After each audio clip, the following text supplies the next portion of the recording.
the more studios I worked with, the more I realized that most game developers are under the yoke worse than I could have ever imagined when it comes to that sort of thing. So it's like, I mean, I swear, I feel like half of these studios are in such bureaucratic hell that if they just ripped away all of their process, if they just ripped away all the stupid meetings and all the like political wheeling and dealing and the emails that are way too long and all the excess documentation, if they just flushed it all, if you could just send a great flood to just go through their corporate headquarters and wash it all away so everyone was forced to start from scratch, that 6 months later they would have a better system than they have now, just by the necessity of having to rebuild it from scratch. Like, that's how bad it is. It's like the people are sailing around these creaky wooden ships that are like 150 years old is what it feels like.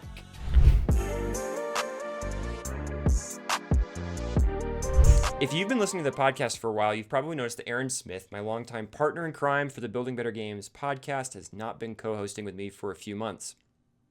In this episode, we've got Aaron himself here to talk about his stepping away from the podcast, where he might be headed, and to capture his view on the state of game dev. I'm hoping he'll also drop some final knowledge bombs before riding off into the sunset.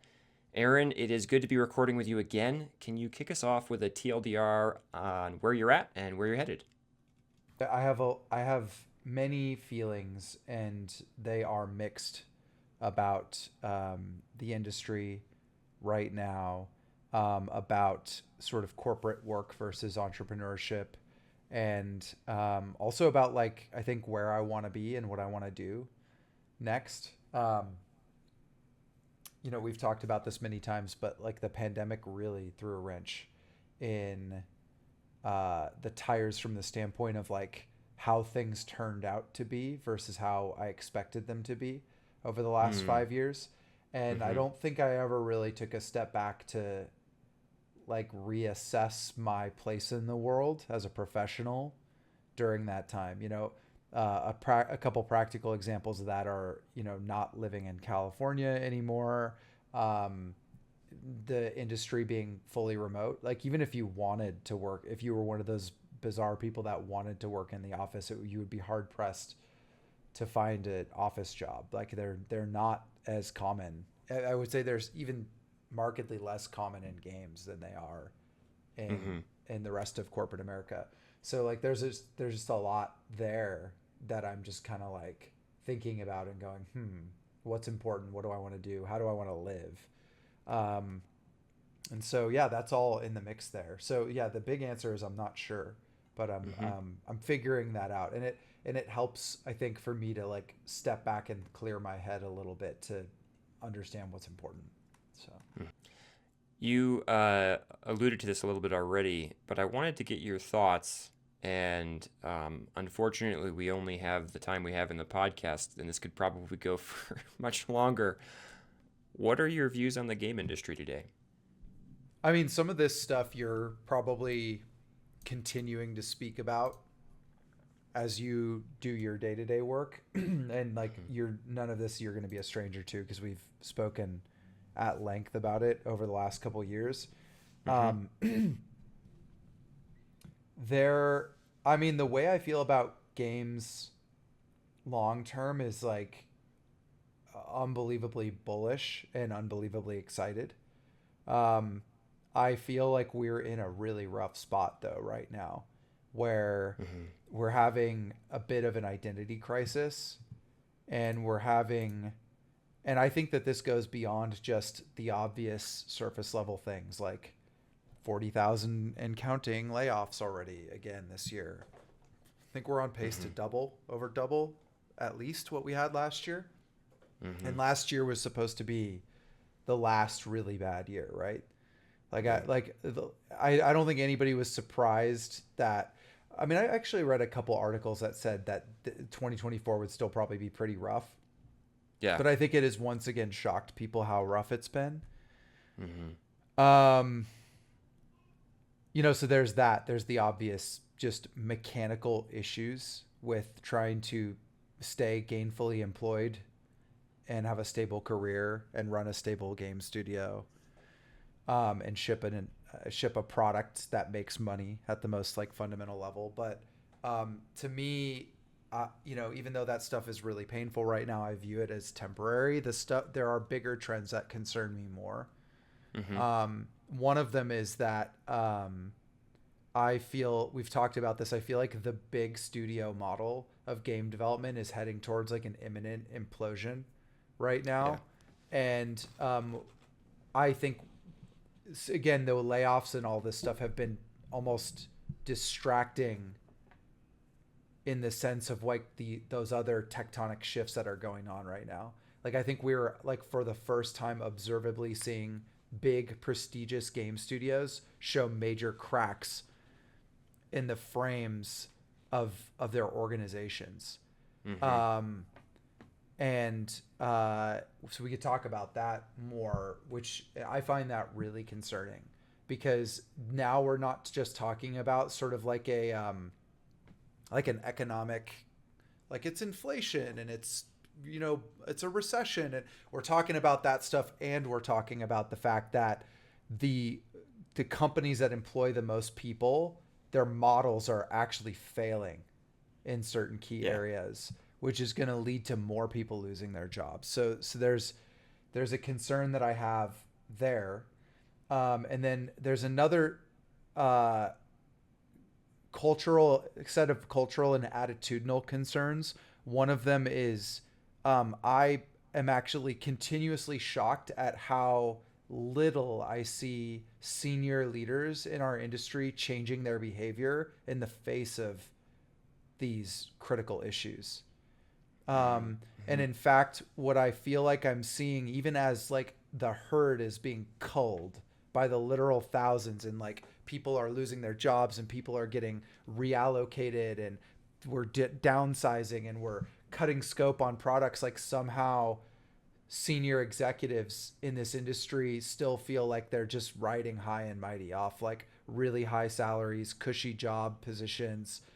And I'm just concerned about that. Like, I may get criticized for lobbing grenades at those people, but I don't view it as like a personal attack on them. I'm not like, you're bad people or you're doing bad things. I can't help but observe how insulated they seem to be from the consequences of the decisions that they're making.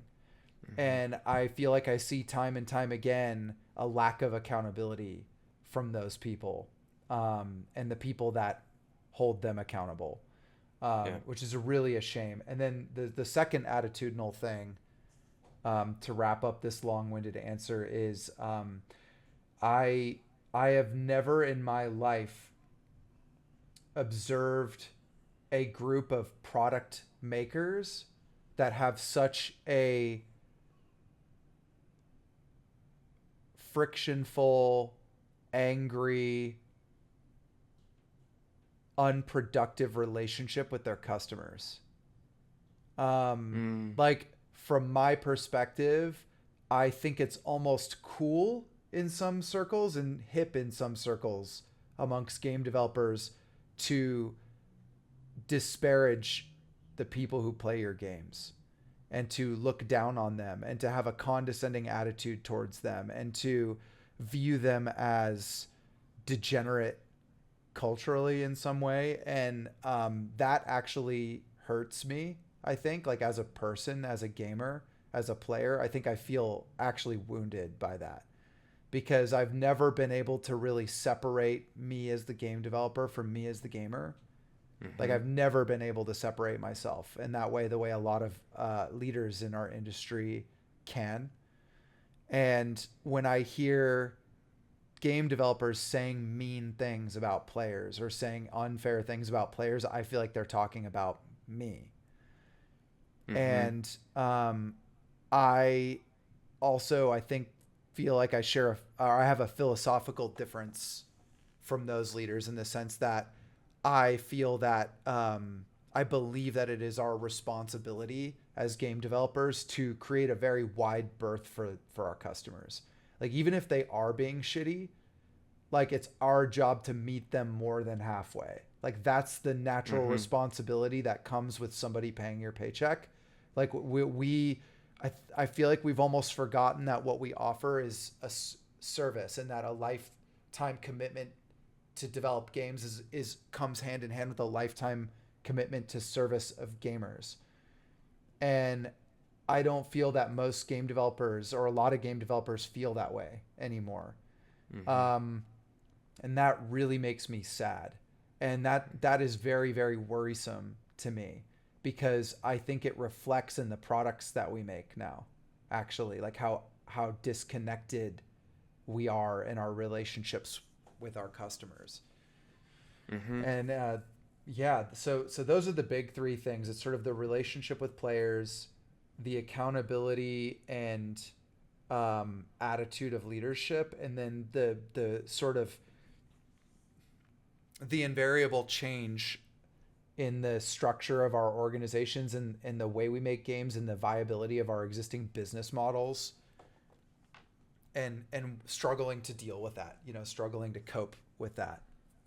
It's like, we see companies like Bungie, for example, and it's like what and I don't want to single them out just because they've been in the news, but it's something that most people probably know about because it's been in the news. Yeah. There's been whisperings that arrangement that led us to this juncture where the company's being retrofitted, if you want to use a nice word, that's been on the table for a couple of years now. And the warning signs of that outcome have been present for some time. And it's no easy task to take the Titanic and steer it, right? Yeah. Yeah.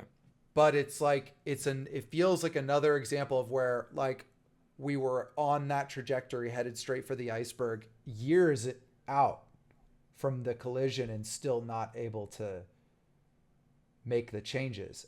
And that's a company that we all look to. The reason that company feels like a relevant example is because that's one we look up to and we say, it's Bungie. Just the name has so much credibility to all of us that it's hard for us to imagine that company failing because they're so good at what they do. And so that kind of stuff is the stuff that I look at, and it's scary to me, because it's like, if Bungie can't do it, right, we're all screwed. And again, I forgive the dramatic flair, right? Because I know there's also going to be game developers that listen to this and be like, well, I know Bungie sucks, so why are you, or whatever your opinion is. It's not the point. The point is that certainly their reputation is top 10% game studio, right? I know you don't want to look back too much on everything, but what are your biggest learnings over the last 4 years as a leader in game dev? I've realized that, when you and I first started doing this, we were talking about, we had a lot of experiences professionally that led us to develop this concept called incentives in a very practical sense and start teaching it to people. That has only entrenched further and further and further in my mind as an incredibly important thing. To the point where it's now gone back out into other areas of my life and the way I view the world, to be a very important concept. I think that anytime you have human beings working together in groups, and especially if the output of those relationships is a part of the quality of the product, incentives is super important. It's probably one of the most important things. And I don't see leaders accurately curating incentives or thinking about what incentives they want to set. And I think I see a lot of leaders in the games industry operating under really shitty incentives. An example of this is we are an industry that's full of people who show up late, full of people who are just scatterbrained and can't focus, full of people who are just constantly trying to make a task list for everything, full of people. And again, this is this is all stuff that we do that's focused on maintaining the bureaucratic machine at our organizations. And the reason we do that stuff is because that's the stuff that we do that gets us rewarded. And I think that it is high time that we really start challenging that. Not because organizations don't need rules, not because people don't need frameworks to work within. I'm not against that stuff. I'm not against process. I do process for a living. I am sick and tired of talking to leaders in game dev who their only preoccupation is that.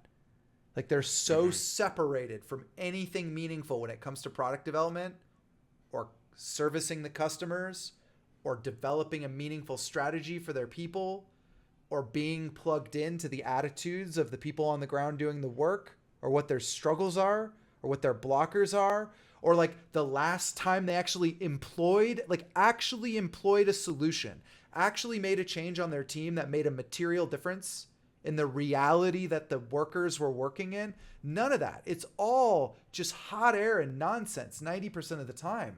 And it's frustrating for me. And I think I thought that when as a consultant and working with all these different game studios that I would get a more like well-rounded take, and perhaps my frustration with that was localized to some of the few experiences I had, and that if I got a more broad perspective that I'd be like, you are just looking at some local but no, it's doubled down, tripled down, quadrupled down. And in fact, the more studios I worked with, the more I realized that most game developers are under the yoke worse than I could have ever imagined when it comes to that sort of thing. So it's like, I mean, I swear, I feel like half of these studios are in such bureaucratic hell that if they just ripped away all of their process, if they just ripped away all the stupid meetings and all the like political wheeling and dealing and the emails that are way too long and all the excess documentation, if they just flushed it all, if you could just send a great flood to just go through their corporate headquarters and wash it all away so everyone was forced to start from scratch, that 6 months later they would have a better system than they have now, just by the necessity of having to rebuild it from scratch. Like that's how bad it is.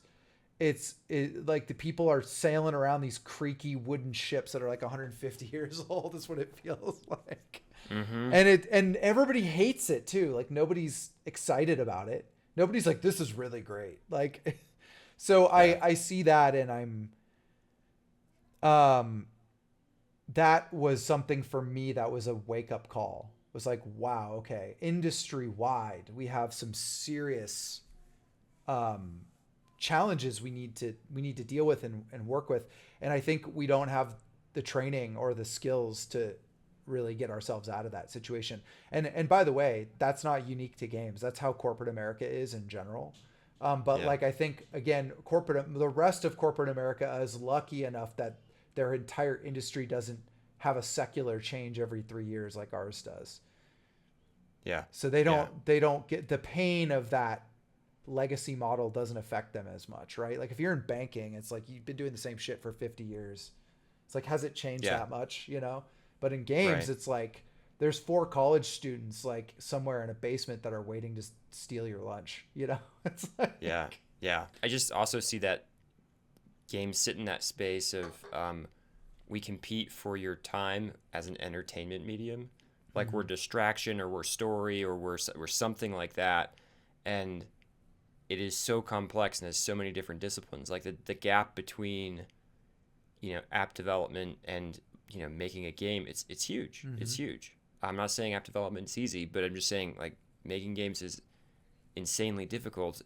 And I think this actually ties back into that first thing you were talking about where the cracks are showing. Yeah. Basically the bureaucracy and the process and the focus and the poor incentives are being exposed for what they are. This isn't helping us. And in fact, in many cases, it's hurting us up and down the organization. What else? What other major learnings? One is that I think this is partially as an entrepreneur, but also relevant. Having been a consultant for the last 4 or 5 years, you have to have a bias. There's so many reasons why you have to have a bias towards action. And I would take it a step further to be a bias towards making changes, positive changes. You know, one of the things that's a difficult line that you and I have ridden is that we understand a lot of the time that the problem with that game studios are having is that they lack the necessary skills or education on a key issue. So we react by teaching them about the concept or how to employ the concept. But at the same time, cynicism starts building every single day the moment you maintain a stance as a teacher or an advisor. And we're seeing this broadly speaking across all of corporate America, in that cynicism about the idea of consultants is rising at an unprecedented level that I've never seen in my life. Like when I was a kid, there was very few things that felt like they were higher prestige than being a consultant. Now, I feel like a lot of people associate the idea of being a consultant with being some asshole talking head who doesn't actually do anything. Like the old adage, like, or the old phrase, those who can't do teach. I think that that's how people feel a lot about consultants right now. And, you know, whether you agree with that or feel similarly is beside the point. The point I am trying to make is that whatever you're doing, if you're not making your customer's life better every single day in material terms, it doesn't matter what you have to say. And I think I'm going to take that with me moving forward, which is like, even if I were to go as far as to say, I'm going to make 3 changes on your team that are going to help you that have nothing to do with the thing I'm trying to teach you, just so you know that I'm a credible resource that you can trust, that's worth something. And I think that we have this dichotomy in our industry between the folks who are like seen as like the doers, the ones who like move things forward, and so often those folks lack efficacy. They're just like, they're literally like John Deere trucks with like a snow plow in front of them, just moving snow around. And the efficacy is so low that we don't even care how much snow it is. We don't know how much snow it is. We don't care where the snow is going. We don't care if all we're doing is moving the snow back and forth from the left bank to the right bank. As long as there are a lot of trucks moving around a lot of snow, we feel like stuff's going. And we really value those people. Those people at game companies are more valuable than ever right now. Those people that can just move it, the get shit done people, right? Yeah. And then on the other hand, we have the like dashiki wearing philosophers who might have a better idea about how we can do things, but they don't do anything. They just talk. And so we're really annoyed by them because, you know, they might have good ideas that we're willing to entertain for a while, but like at some point we need to get back to work, and that person immediately becomes useless in our eyes the moment we need to get back to work. And so I hate that dichotomy. I've always been bothered by like the leaders being lumped in one category or another. Like the idea of somebody bridging both of those effectively is almost like a unicorn thing that doesn't really exist. Like I see most leaders seemingly lumped into one category or another. And I think that that's a terrible shame and a miss. And I think that it's both of those things are bad. And I think in games in particular, both of those things are worse. Like again, back to what I was saying. In banking, you can plow snow and make it by pretty effectively because it's pretty high chances that moving snow, the snow is going to end up in the right place because we've been doing that exercise for 50 years. We know how it's done. But in this world, what good looks like is a moving target. And so just to take a snowplow approach to work, you're wasting your time. And 95% of the studios I've ever spoken to lack a cohesive product vision, or if they're lucky enough to have a cohesive product vision, a lot of times the team doesn't even really understand what it is because it hasn't been effectively communicated or disseminated. you're dead in the water. Like you can hire all the snowplowers in the world, but you're not going anywhere. And like so there's we need to combine both of those things.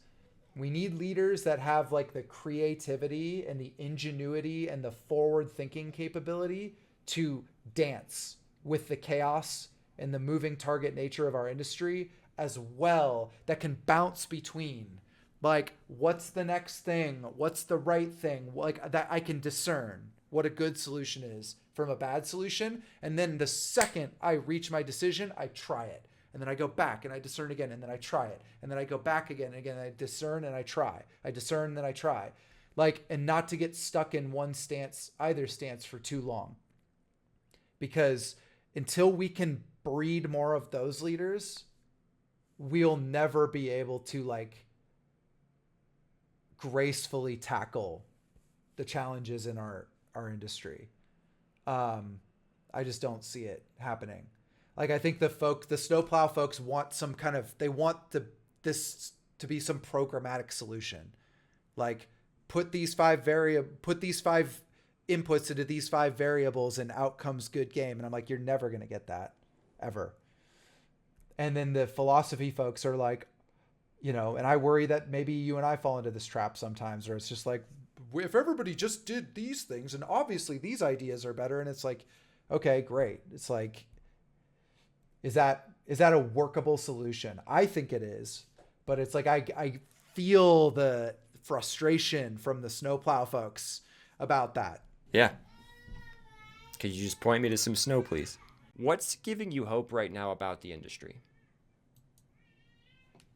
I mean, what's giving me hope is I don't think you'll find pound for pound like a more passionate group of professionals about what it is that they do as you will in this industry. I've never seen it anyway. And like that is powerful, I think, because that connects you and engages you with the work that you're doing. Hopefully more so with the customers you're serving as we move forward as well.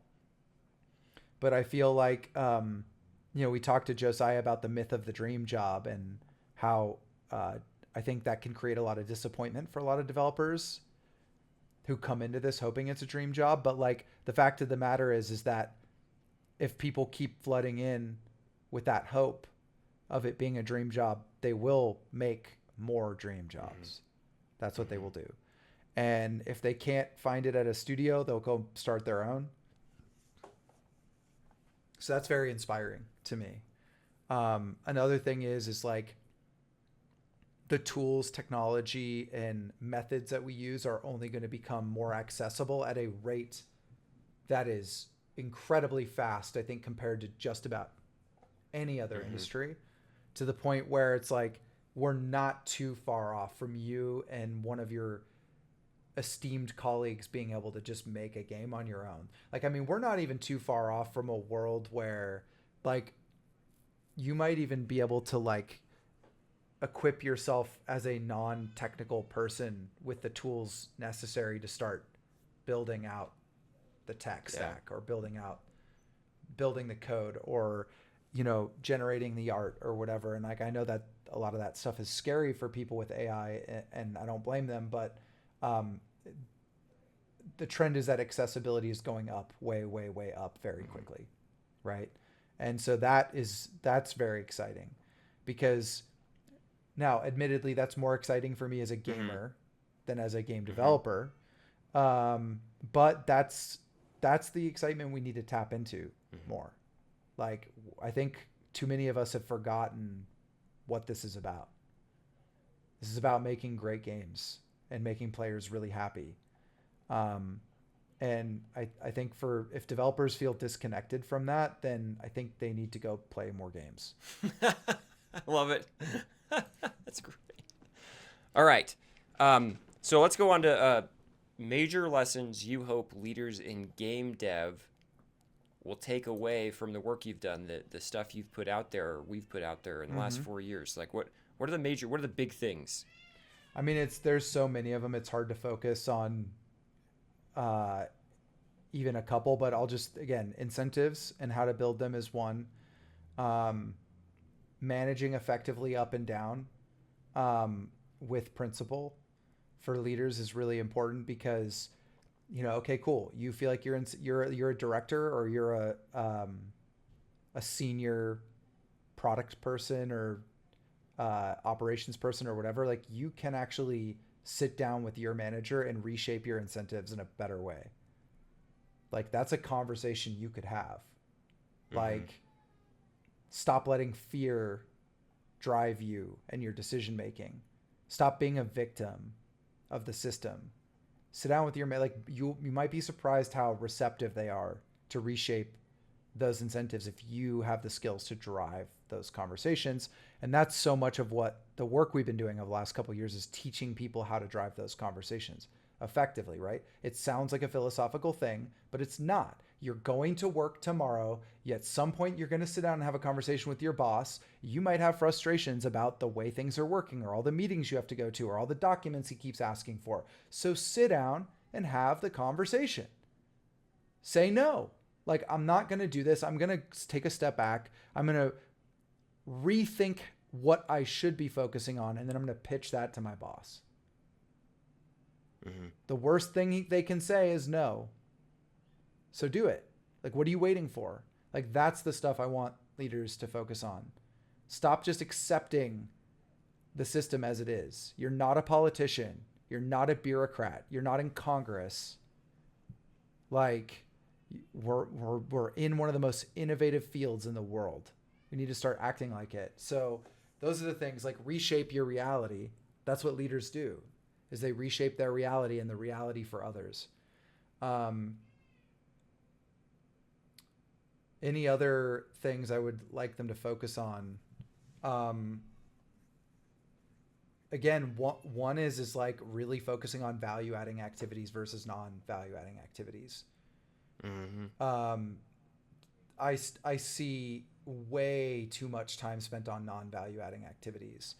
And I think it worries me. For example, if you're having like a philosophical conversation about your next milestone and it's like 6 months away, and like the way you are primarily transacting with that idea is by passing around emails and documents and design docs and meetings and all this crap, just so you can inevitably end up in a situation where 5 months from now you're like, oh crap, we're never gonna make it, and like we don't even know if it's good because no one's even ever seen it on a screen before. Don't do that. Like, value adding activity is like putting something in your game that's a gray box and having people play test it. Like, start shipping things now. Don't wait. There's a million excuses you can make up about why it's quote unquote not ready, or it's not good enough, or we won't be able to get good information because we don't have XYZ. Just do it. Just put it in the damn game and play it. Even if it all sucks exactly like you thought it would, I guarantee the ways in which it sucks will surprise you and teach you things. So do it. We're still doing mini waterfalls here, or waterfalls. And it baffles me that leaders and teams don't seem to understand the connection between that and their failure to deliver quality product. So like, again, too many leaders joke with me about how they have like 6 hours of useless eye-rolling meetings every day or 3 days a week. That's unacceptable. You should not be accepting that. Like, that reality is not something you should just roll your eyes at and plod forward with. That's crazy. You're in 4 hours of meetings that you're cynical about that you think are useless every day. How are you going to deliver something great? How are you going to be there for your team? How are you going to be the leader that you want to be? If that's the baseline, like, what are you doing? Like, I'll say something racy, but it's like, it's on the table for me to go back to work as a leader in games again. but like I'll never accept that reality ever again. I will not play that game. And not because I don't want to follow the rules, not because I don't want to listen to my boss, not because I think meetings are bad, but because I will climb whatever mountain I need to climb if it means that I'm going to be out there adding value to people that I care about. Like I'm not going to play ball with the corporate rule set and just show up and phone it in every day and then complain to my buddies over a beer on the weekends about how annoying my boss is. I'm just not going to do that anymore. Like, I really think that every leader in this industry should want something better for themselves and for their teams. And again, I think this stuff is actually quite a bit easier to change with a little bit of courage and a little bit of perseverance. So don't do that. I don't like, cool. well, this is the way it is, or this is what being a leader. Bullshit. Knock it off. It's not. It's a lie. What would you like to tell people listening as you walk towards what's next? Don't forget what a great service you're doing by showing up to work every day and making games. Like, one of the things that I think is sometimes disappointing is when I hear game developers say things like, well, we're not curing cancer. It's like, sure. Okay. Well, if that's the standard, then, you know, pretty much everybody's job is meaningless. But, a powerful thing to do would be to talk to some people on your team or to talk to some of your fellow leaders and ask them to tell you a powerful story about how games have positively impacted their life growing up or whatever. And if that doesn't give you a renewed sense of purpose or understanding of the value that you're adding, like, this is a really big deal. Like, I don't think you realize like how many video games have brought families together or have saved lives or have pulled people out of depression or have any number of things that you would taught a key skill, man. Yeah. So many key skills Yeah. learned. Don't forget that what you do is important, and don't forget that what you do matters. And don't forget that if you're good at this or you're becoming better at this, that this is really, really, really hard stuff. Like, I'm a big believer that if you're really good at making games or you're trying to be good at making games, like, you would probably be good at a dozen other things that you would never expect because making games is so damn hard. And so have confidence in yourself and have faith in what you're doing and understand the positive energy that you're bringing into the world and the impact that you're having on people's lives in a positive way. And don't let yourself get cynical. Well, anything else you want to say, Aaron? Yeah. Everything that building better games is. And, you know, I think this feels like something that, you know, a business owner might just say. But in our case, couldn't be more true, which is that when it comes to the podcast, when it comes to the newsletter, when it comes to the brand, when it comes to the work that we're doing, our capability to do this, to get paid for it, to continue to exist has only ever been as much as the people listening and engaging and supporting. And so if you are listening to this podcast, or you are a listener of this podcast, or you read the newsletters, or you follow Ben and I on LinkedIn, or you've engaged with us as a client or whatever, thank you so much, because the last 4 years have been an opportunity for both of us to really get out there and do what we love to do and talk about the things we love to talk about and to make the kind of changes that we love to make in an industry that we care a lot about. And there's another world where we just started doing this, and 4 months in, we fell so tragically flat on our faces that it was game over and we had to go back and get a job. But thanks to all of you, we were able to continue this throughout these years. And Ben is going to continue this for you know, years into the future. So yeah, I mean, I think we should be thankful to all of you for supporting us. Every day we get feedback about this stuff that is super positive. And it's super humbling to hear that, these things made your work experience better or helped your game studio make a change or whatever it is. So I take immense pride in that. And I feel really, really, really thankful for the community that we built over the last couple of years. So thanks for supporting us. All right. Well, Aaron, I got myself a whiskey. And I have poured it. Okay, so I got my not at all cheap bottle of, which is my favorite scotch ever, of Octomore. And this is their super heavily peated is always what they are labeled as, but this is their 14.2 edition. This stuff is like, it's funny, I still have not run into a single person who's like, I like peaty scotch. Not a single person. Everybody, you do? I don't. Mm-hmm. I'm like surprised that I didn't know that. I like either heavily peated or not at all. Yeah. I don't like the middle. I hate harshly. I'm like that too. Actually, it's interesting. This is like a campfire in your mouth. This is like this is like some of the most heavily peated scotch that you can possibly get. So I'm drinking High West Whiskey's Campfire bourbon. It's not a scotch, but Aaron, cheers. I've been getting more into bourbon too. We've been doing this for 3 years. Yeah. Over 3 years now.